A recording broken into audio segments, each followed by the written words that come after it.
Good afternoon, everyone. Thank you for joining us today. We'll just give it another couple of minutes to get some stragglers on board, but we'll be kicking off very shortly.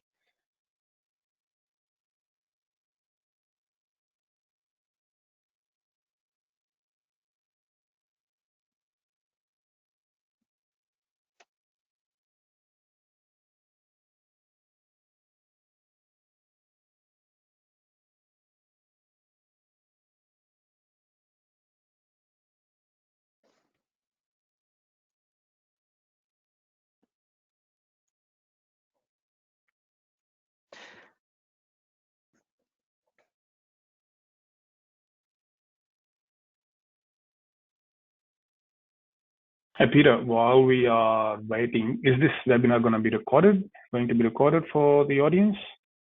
Yes, it is currently being recorded. So for anyone attending and for anyone who's registered but not been able to make it, we'll be able to share the recording link.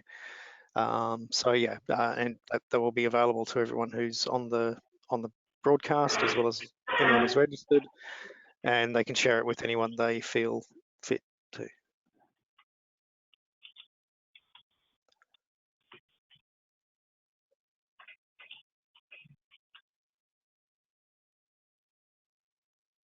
So it's now 2 minutes past. I think we've probably got everyone who's going to be joining, so I think we should kick off. So again, thank you very much, everyone, for taking the time to attend today. My name is Peter Marsden. I'm the HIT Server and Storage Product Manager at Ingram Micro. Joining me is Aman, the ANZ Category Manager for Mid-Range Storage, as well as Jon McDowell, one of our leading Ingram Micro solution architects for HPE technologies. Today we'll be doing a bit of an introduction presentation on the new MSA Gen6 technology storage platform that was recently launched by HP last month. I know that HP did their own launch announcement and presentation, but we decided to replicate our own version to the local market, just to give you a bit more of an intimate insight and allow you an opportunity to ask any questions that you may have not been able to ask before. So today we will be covering, Aman will be doing a bit of an introduction on the MSA platform, where it fits in terms of the storage portfolio, and Jon will take you through some of the architecture and what the feature changes from the Gen 5 platform, as well as a few examples of how the sizing for this product line works. So with that, I'll hand over to Aman. Thank you, Peter. Thank you, everyone. Top of the hour. Good afternoon. I got a chance to iron my shirt, polish my shoes to jump on this webinar, so I'm super excited to be here. Another excitement is obviously MSA Gen6. MSA has been around for long, and why Gen6? What is new in Gen6 is it's simple. We made this simple even simpler. So for the IT organization, or the organization where there is one or two man band managing the whole infrastructure, the gambit, it is the perfect fit. We have made it even more simpler, and we will go through a couple of slides around how. Performance and affordability. So up to 300,000 IOPS sort of a performance, so skyrocketing performance, and it starts at sub 10K. So I am super excited personally about Gen 6, and we will go through a couple of slides to see what is in it for you guys as well as for all of us. Next slide, please, Jon.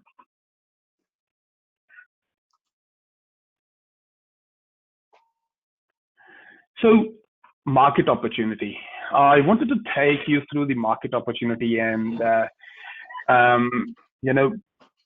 to work out, is it worth spending the next hour or so on MSA, what it is, why the MSA, and where the opportunity lies. So MSA has been the leading, one of the leading entry platform, over 500,000 units sold worldwide, and 10% of that is in Australia.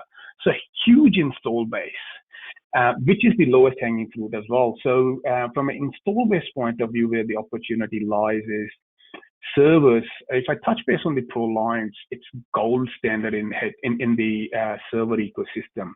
We own 50% of the market share from a server point of view. And if we are attaching a MSA per 3 servers, that represents a huge amount of opportunity.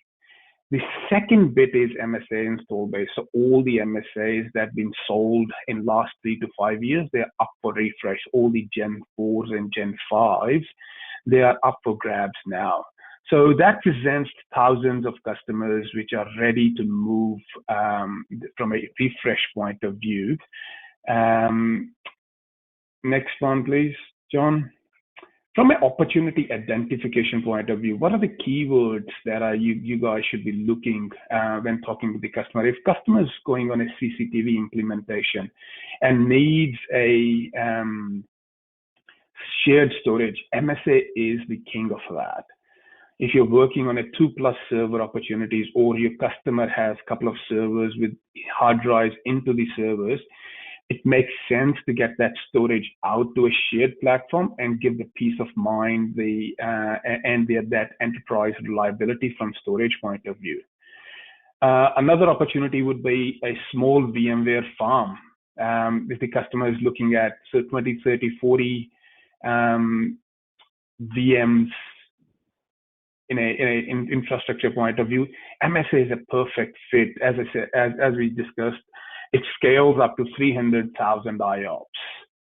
Or if the customer wants a cloud backup, for example, they've got 10, 15 VMs on the production side, and then they want to back it up to, for example, Azure.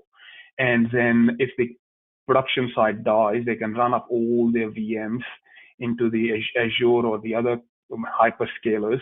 MSA has got a connection with Zerto to that.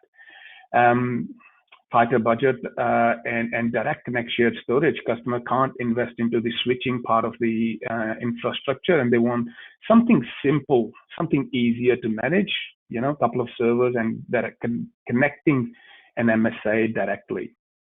From a vertical point of view, I think it's suitable for every opportunity that we discussed, but specifically anything a SMB, commercial, schools, law firms, etc., that would be the perfect fit.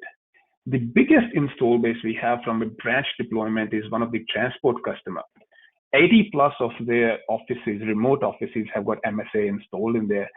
So, team, I think I wanted to give you an overview of the market opportunity, why you should be excited as much as we are from an MSA point of view. Thousands of customers around install base, and there are more to go and acquire from likes of Dells and Lenovo's of the world. Next, please, John. The next slide, I wanted to give a confidence that HPE has invested long-term into MSA. We are not, changing our strategy day in, day out. MSA has been around for 12 years, and we have invested into technology, making this technology where we are, simple, affordable, and performance. So this is the chart that I want to share with you to give you the confidence around HPE's investment and to make the statement that MSA is here to stay long term.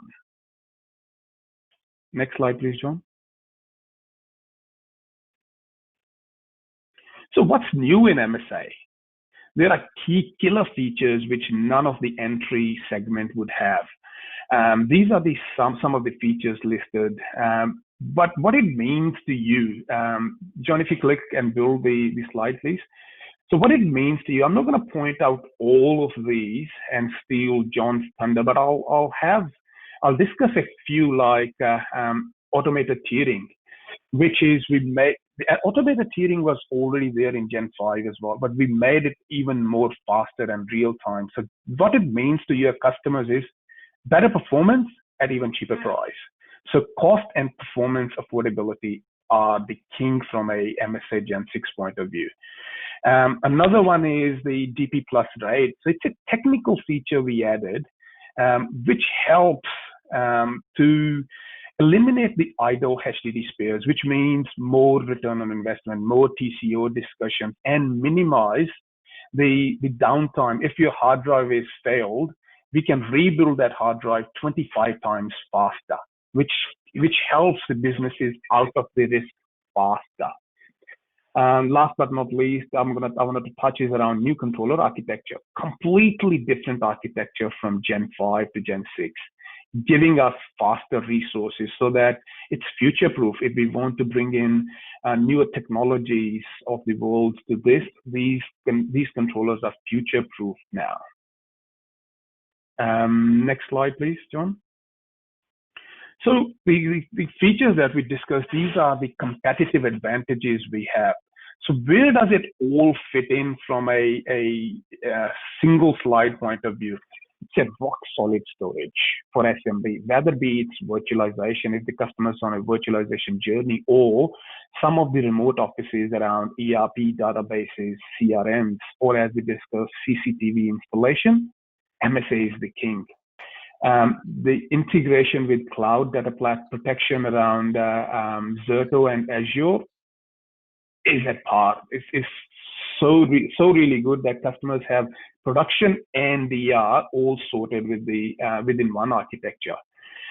Bringing it all home from a affordable performance, as we discussed, 300K plus IOPS depending on the config, and the tiering and hybrid configs. Price performance ratios are really good. And last but not least is the improved availability around MSA DP Plus RAID. So team, hopefully I've given you enough from a sales point of view. Why MSA? Where does it fit? And I will hand it over to Jon now to take us through a little bit more in details into these buzzwords. What is RAID DP Plus, the technical architecture, what's underlying, and create some swim lanes for us from a Gen 6 array family point of view. Thank you, and over to Jon. Thanks, Aman. So let's have a look at the new Gen 6 MSA family. In terms of the models that are available to us, very similar to what we had previously, 1060, 2060, and 2062. These are great in the small environments, as Aman mentioned, CCTV, 2 server and SAN type scenario for virtualized servers. Here's the front and the back, the new chassis that we're looking at. Those of you out there, some of you may look at that and say that's a 3-part chassis, and that's right. We've used a 3-part chassis for the MSA Gen 6. We look, it looks similar to the Gen 5, but there's some subtle differences that are in there. We have the ability to have a locking bezel. That's quite important for scenarios where we don't have the ability to have the storage sitting in a computer room somewhere secure. You'll note on these power supplies here we have power switches. That's new. If for those of you who are not aware of that, that's new.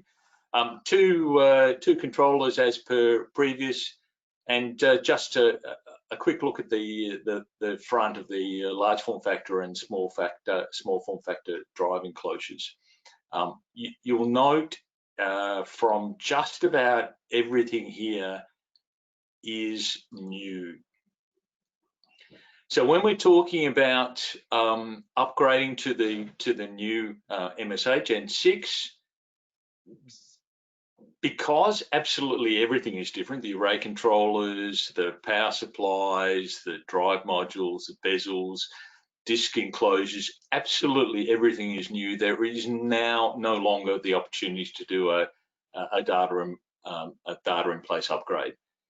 It wasn't very common that we had this that we had users doing this, but it was available in the previous versions. I think the Gen 3, 4, and 5, you could actually swap out the controllers and have a data in place upgrade to the new controllers.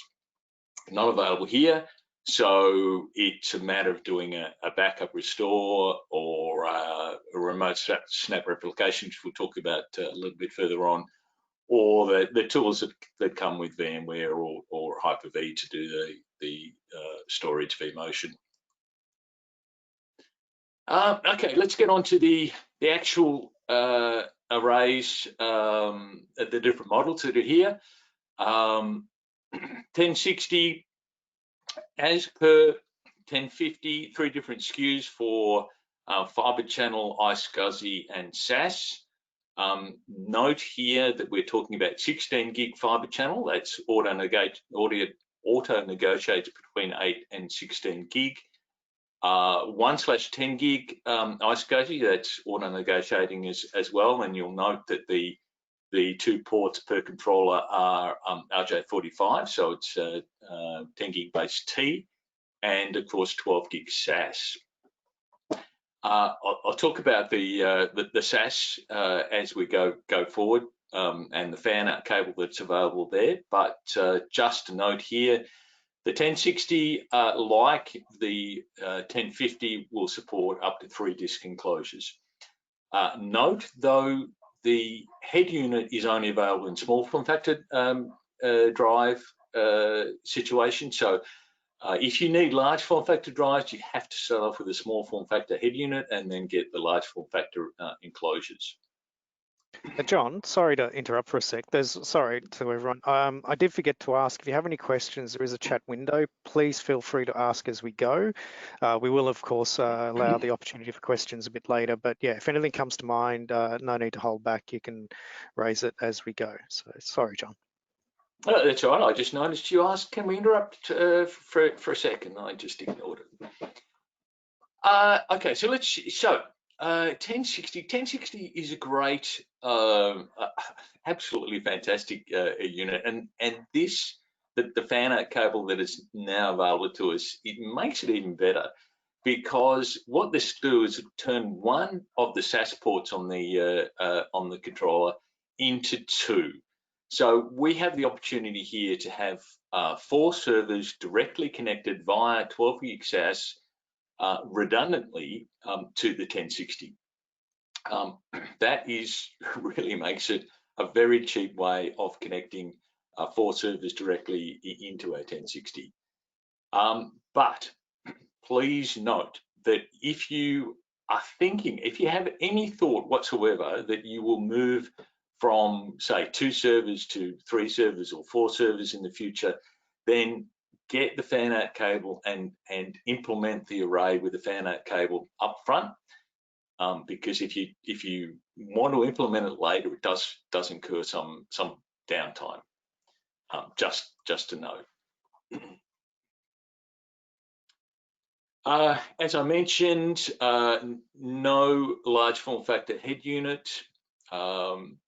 Bit of the speeds and feeds you can see here.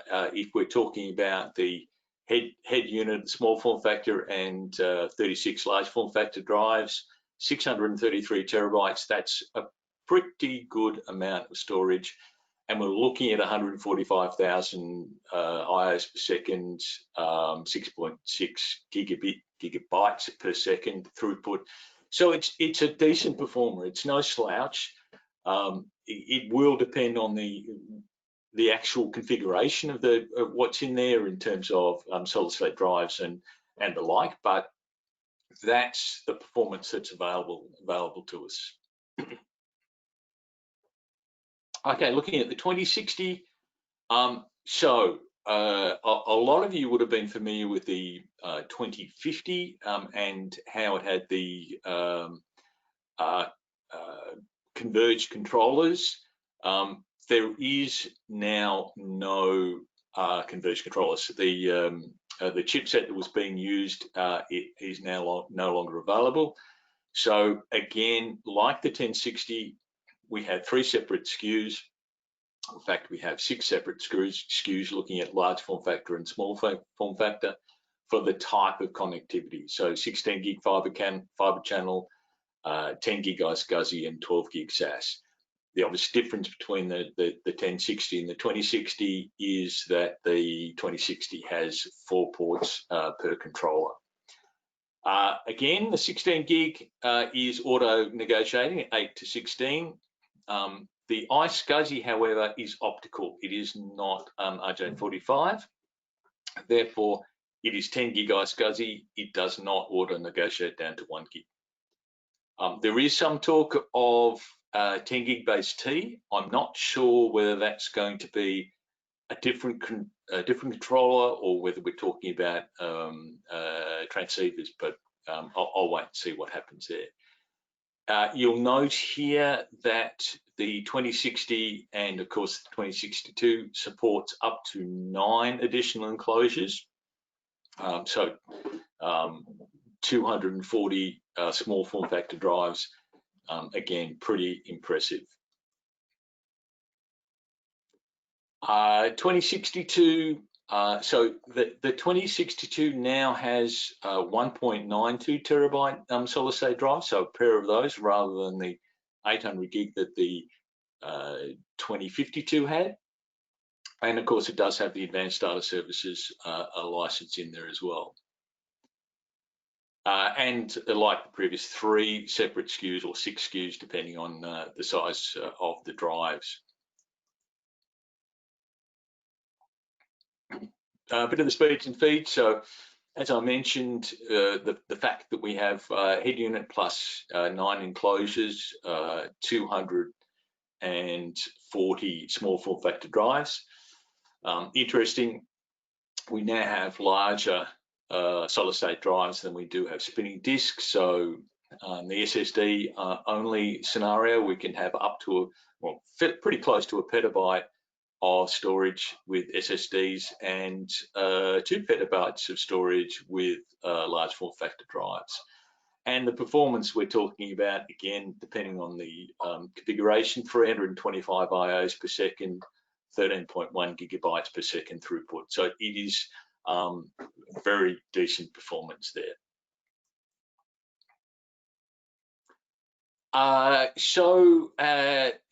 Like the previous version, the Advanced Data Services Suite is optional for the 1060 and the 2060. Comes pre-installed with the 2062, and the suite itself gives us the performance tiering, which we'll talk about on the following slide. 512 snapshots per system and remote snap replication. That really hasn't changed in terms of the license that it's available to us. John, we just had one question pop up from John. Does the 2060, 2062 support the SAS Fan Art Cable? No, the SAS Fan Art Cable is only available on the 1060. So yes, not available on the 2060 and the 2062. Really, it was only there to give the 1060 sort of on par ability that the 2060 and 2062 allows us. So yes, no 8, although it'd be nice, 8 servers directly connected. No, it's only 4 servers directly connected, either on the 1060 with the fan out or the 2060, 2062 with directly into the ports on the controllers. Great, thanks.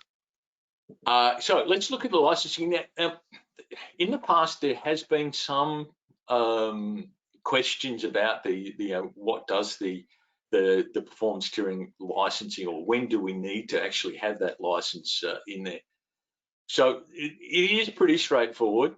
In the situation where we have, and this is showing 2 pools, but pool A and pool B, in the situation where we have hard disks only, or all flash only, or we have the solid state drives being used as read cache and hard disks in there, we do not need a license.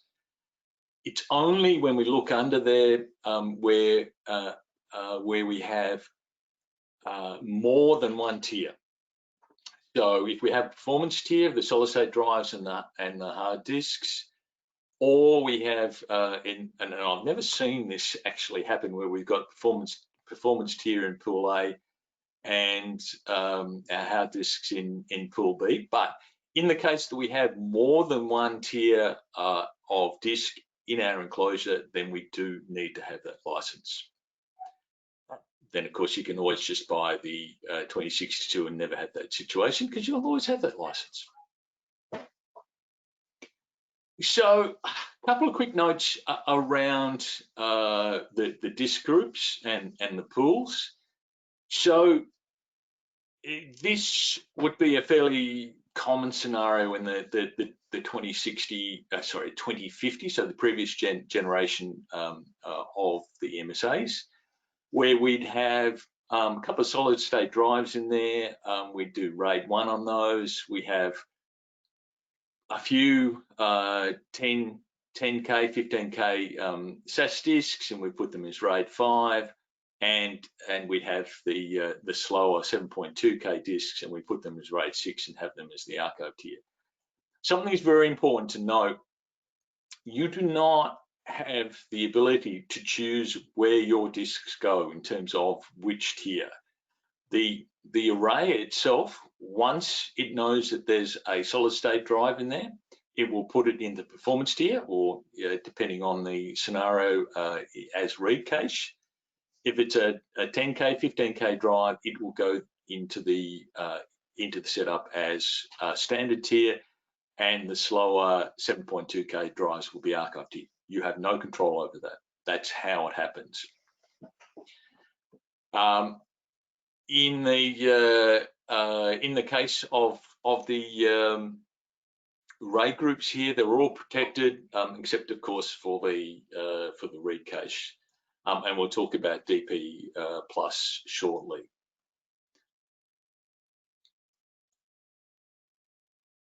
So what's new in the Gen 6? Well, we've got the new chassis with the new bezel, and of course the locking bezel, which is significant. New drives. We've got a new, or the next generation ASIC for RAID offload. So that basically does all the RAID calculations. So it takes all the performance hit away from the CPU, and it's doing it all for us. It has extra cache in there. We have the next generation of the automated tiering. Pretty boring, I know, because it's automated tiering is fantastic. But the next generation, the V2, will actually gives us a 45% increase in performance over the previous version. It was great. Now it's even better. And we have a new disk group type, and this disk group type will be the go-to for our larger setups. It allows us to have integrated sparing, really fast rebuilds, which is something that we are always very cautious about. It's just a better way of doing it. We also have, with the array-based asynchronous replication, we now have the ability to fail back. So it's great for a DR type scenario, and a new management web interface, new management utility. Okay, I'm not going to talk a lot about the new RAID type, DP+, only to say that it incorporates the data parity and the spare capacity into that disk group. So instead of having a drive sitting off to the side, not doing anything, waiting for something to fail, it's actually incorporated into the disk group so that we can get the performance of that extra drive that's in there. It also means that we get higher availability, because we now do stripe zones across our disks that we have there, and that allows us to fail over certain parts of our disk depending on what's happening. If we have a disk failure, we can move stripe zones around. We start off with 12 disks. 12 disks is the minimum for a DP Plus environment. DP Plus uses RAID 6, so it's actually doing 8 disks plus two parity, and 12 disks incorporates spares into there and allows us to do our striping. up to 128 disks.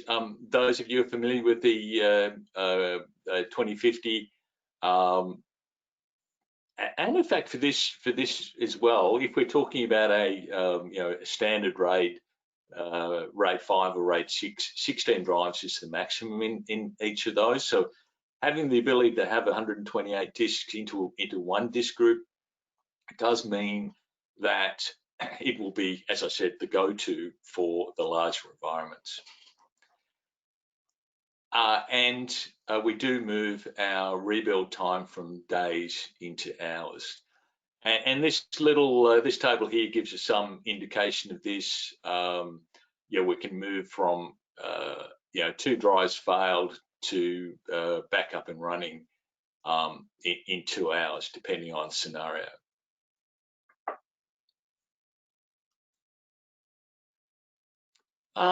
Just another note here. This is a feature of DP+, and it's really there to provide the fault tolerance. So that we get the situation where we have one fault tolerant disk group which is working fine, no issues, and one which has a couple of drives failed. It's now in a critical condition. If we lose another drive, we're going to lose data. The system will actually go through, and this is automatic. It's not something that we need to click on a button or anything like that. It will go through and cannibalize the fault tolerant disk group and give those parts of the disk over to the critical fault tolerant group and make it degraded. So we have two disk groups which are degraded, but it does mean that we can lose more disk drives without losing data. John, another question that's question that's come through. RAID DP+, can that span across enclosures as well? Yes, absolutely. Just by the fact that there are 128 drives in a DP+ group, it has to span enclosures. So yes. Okay, great. Thank you.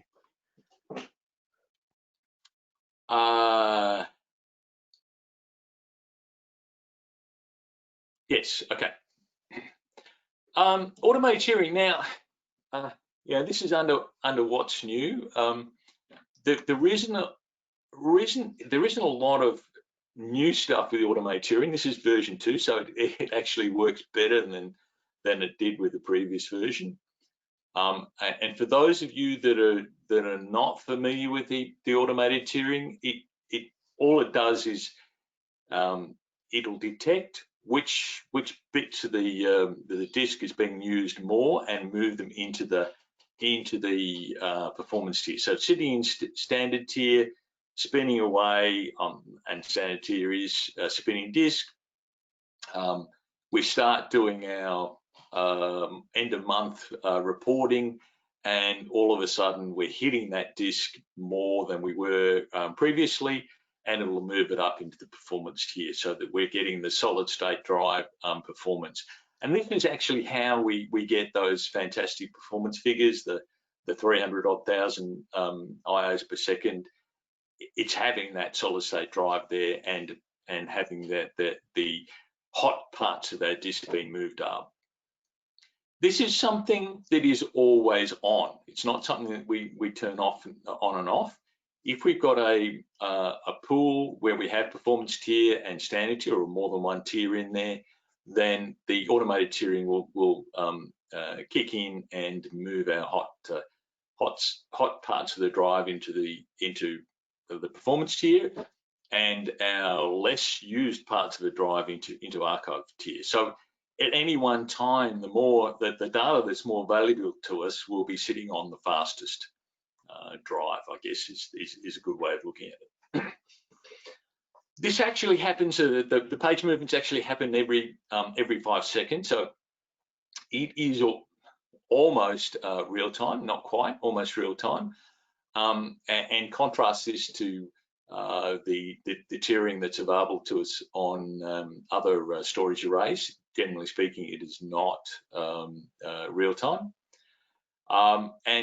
Just note there that a page won't move more than once every 15 minutes, just to avoid that thrashing scenario that could happen. Now, we do have the ability to have tier affinity on our data. So we can say we want to have this particular file sitting in our solid state drive. What I'll say to that is don't. Automated tiering is really, really good. It does a fantastic job. If you start playing with some affinity, then you are reducing the amount of solid state drive that's available to the rest of the data that's being used on the array. So yeah, just don't do it. Let it do its own thing. You'll find that you'll get the performance that you need.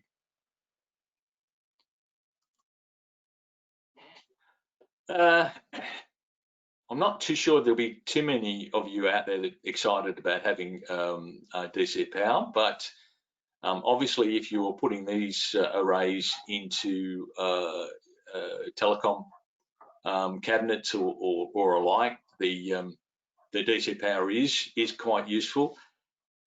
And keep in mind that one of the big uses for these arrays is going to be CCTV. So you may end up having the MSAs in those telecoms scenarios. So it's nice to have, I guess.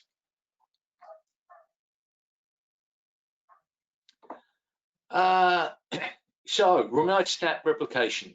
So this is asynchronous point in time replication from our primary array to our secondary array. So this is great for a DR type scenario. Only available in a switched fiber channel or iSCSI scenario. So we must have the switches in there. Backward compatible. So as I mentioned earlier, this is a great way to do an upgrade from a Gen 5 or Gen 4 to the Gen 6. But when we talk about failback, so we have the ability to obviously fail over if something goes wrong. If we want to do a failback, then we must have Gen 6 on both ends. John, just a question, just to confirm something. With the backwards compatibility with the MSA Gen 5, is there any interchangeability with drives and options from Gen 6 to Gen 5, or is it all totally new? I think you did mention it briefly, but just absolutely. Sure. So there is no compatibility between previous generations and the Gen 6. Absolutely none whatsoever. The only thing that's compatible is an Ethernet cable. Okay. And a fiber channel cable and a SAS cable. But anyway, now drives are totally new. You'll note when you're ordering things, it'll have an M2, which I think is a bad description, but it'll have an M2 next to the drive name. So it's for the second version of the drive. So same capacity drives, but they're just now called M2 because they're in a different carrier. Different enclosures, different head units, different controllers, different power supplies. Absolutely everything is different in the new version of the array. So no. Have I got that point across? No. Yeah, but at least if you're extending an environment, you can at least incorporate the Gen 6. It's not a total rip and replace, as it were. Yeah, yes, certainly if you wanted to have multiple arrays, and that's what a storage area network is all about. But yeah, the advantages in the Gen 6, you may not want to do that. Yeah. Anyway. So we do have the ability on the 1060 and 2060 to do full disk encryption. You can't do it on the 2062. Now, that's actually not correct.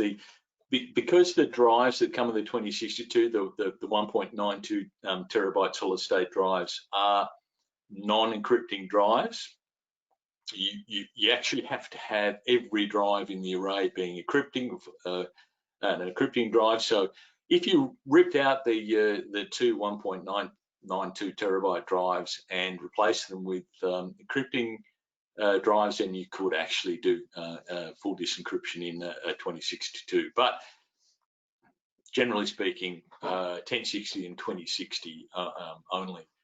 There's no performance issues or degradations going to using the self-encrypting drives. They perform just as well as a non-encrypting drive or a standard drive. So this is a quick look at the new storage management utility. It is again brand new, web-based.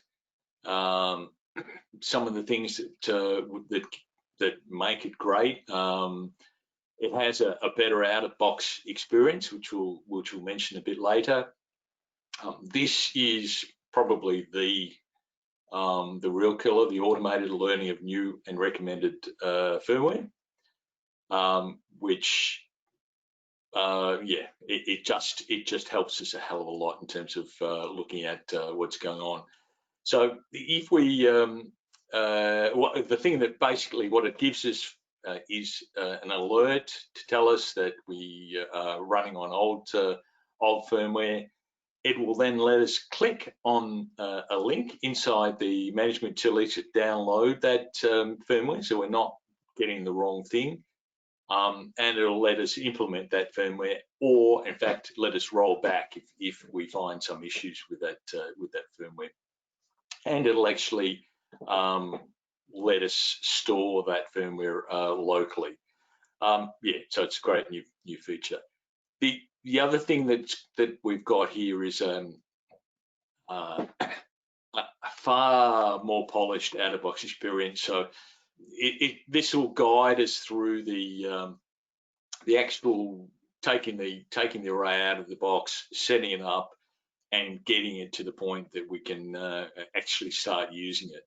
We can skip this if we want to, but this does make it a hell of a lot easier for it. And this is because we are really aiming these arrays at smaller environments where we quite probably don't have a SAN administrator in there.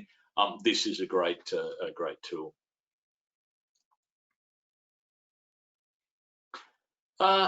Just a few slides on sizing considerations.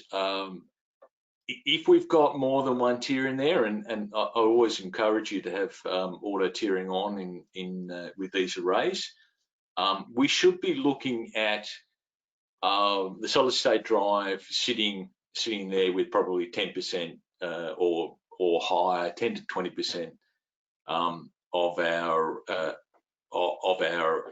in the case of a 3-tier environment of our enterprise SAS, or in the case of a 2-tier environment of our enterprise SAS. Just to also keep in mind that if we've got archive tiering in there, then we should never be in the situation where we have more than 66% of our available space sitting in archive tier. Quick note, looking at the far right here, we actually can have solid state drive, so the performance tier and an archive tier in there without having our enterprise SAS in there. It's just not recommended. It's going from one extreme to the other. It's probably going to skew the performance of our array. The drives are cheap enough. Let's put some enterprise SAS in there just to give that balance to that setup. John, does the use of read-intensive drives for the performance tier pose any limitations in terms of longevity? So it's interesting. the previous array, you could not actually get. Well, that's not true. When the Gen 5 of the MSAs came out, you couldn't get anything other than mixed use solid state drives, and really that was there for the long, as you pointed out, Peter, longevity of the drive. But we've done a few tests. We've looked at how the drives are being used, and in multiple scenarios. And I've got some figures if you want to see them. I've got plenty of figures there to show you that using the read intensive drives for your performance tier, or in fact in an all flash scenario, unless you're really thrashing it, it's almost impossible to wear out those drives. So we're talking about in the scenario where we're using the read intensive drives as a performance tier, quite probably we're looking at maybe 24 years before we actually wear those drives out. If they're sitting there as an all flash array with the all sitting in performance tier, then it's likely that we're talking about 10, 15 years that it'll take to wear those out. Now, I know that there's lots of people out there with old MSAs sitting there. I would just discourage you from keeping them from 10 to 15 years, because you could actually get to the point where you wear out those read intensive drives. Keep in mind here, sorry. All good, keep going, sorry, thanks. Yeah. Keep in mind here that you must maintain those ratios. If you start expanding your arrays, just make sure that if you expand your capacity in your standard tier, that you up your capacity in your performance tier. Anything less than around 10% of solid state drives means your performance is going to be less than you expect and less reliable as you expected. Anything higher than say 20% is going to mean that the value proposition for your customers is probably just not going to be there. So yeah, just sit it at around 10% and you're going to be pretty safe going forward.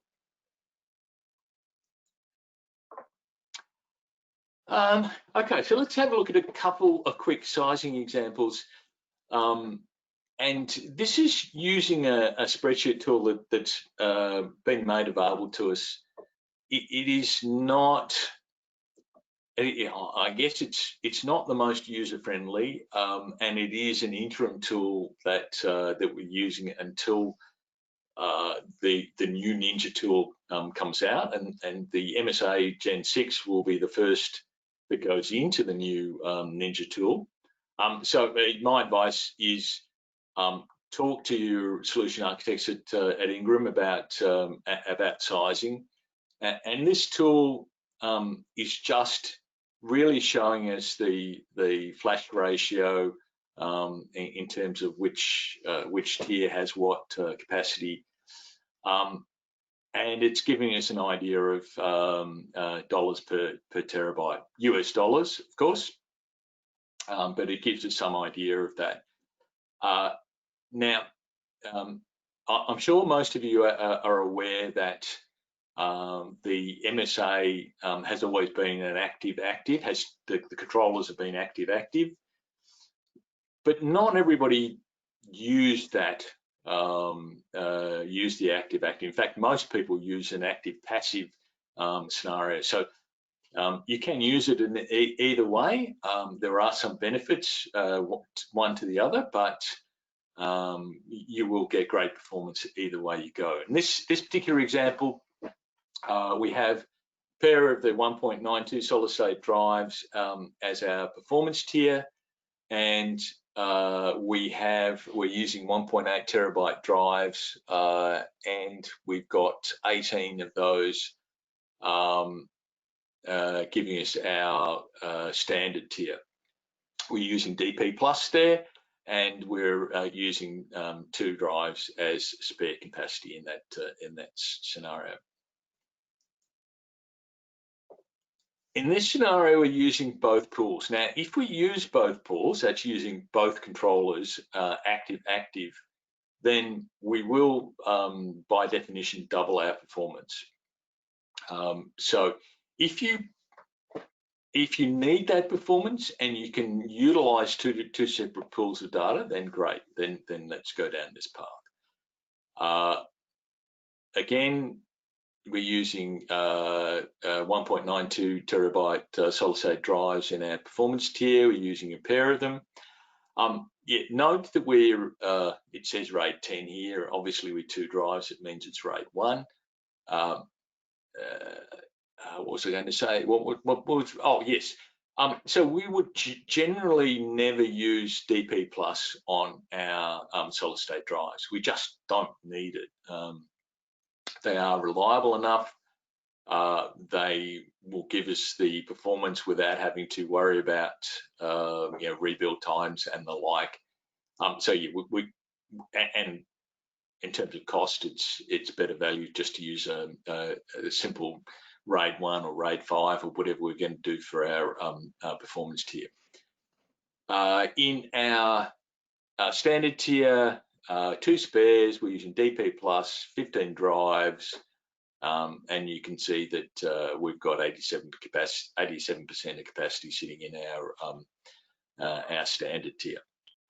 John, sorry, there's Yes. a question that we've just missed. The question is, if someone has bought MSA without the advanced license, but Yes. they buy it later, Mm-hmm. can that be implemented without losing any data?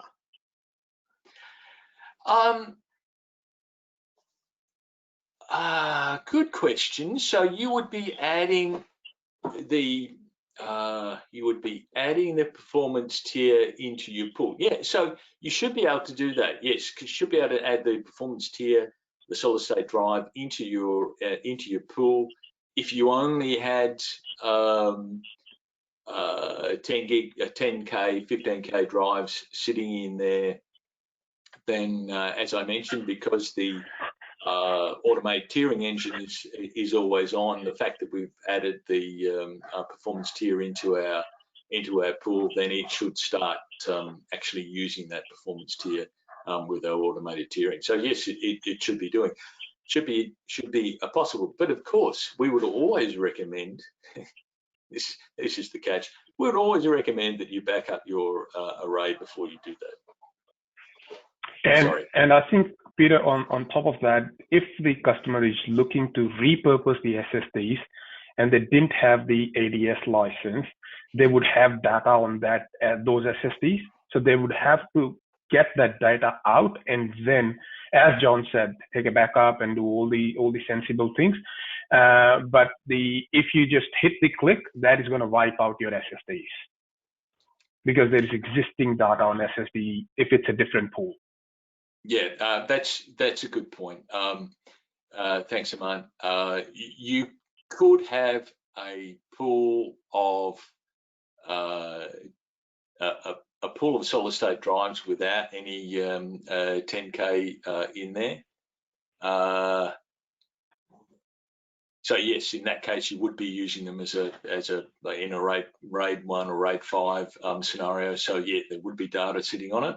If you're adding new solid state drives, obviously no data on it, and there's no issue. Again, speak to your solution architect at Ingram, and we'll help you with that. This last example here, we have 3 tiers of data, and we are just making sure that we've got the appropriate flash to disk ratio in there. John? Yes.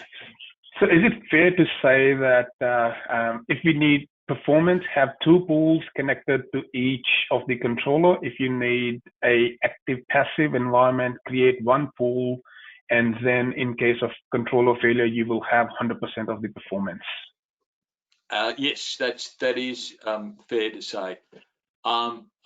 As I mentioned, most people would have set up their previous generation MSAs with a single pool. So using pool A, using the first controller. But as As all disks are accessible by both controllers, the controllers will be running as active-passive, so that if we use one controller, then we'll have access to our disks via the second controller. And that same scenario will happen if we're using both pools. If we're using both controllers in an active-active scenario, if we lose one controller, then the other controller will have access to our disks that have lost their primary controller. So we'll have access to our disks no matter what the situation is. But yeah, we will set it up. We'll architect the MSA depending on the requirements that are out there. So, as a quick, and we are running out of time, as a quick wrap up here, the MSA Gen 6 is a very simple array. It has fantastic performance, and that performance, there's no magic to that performance. It's a fairly honest little box. If you put in 10K disks in there and they give you 100 IOs per second, then you're going to get 1,000 IOs per second out of this box, or a little bit more because you've got caching and all that's involved in there. But if you want that performance, put that solid state drives in there in the performance tier. Use your auto tiering, which is sitting on the 2060 or license it. It runs, auto tiering runs on the 1060 as well as the 2060 as well as the 2062.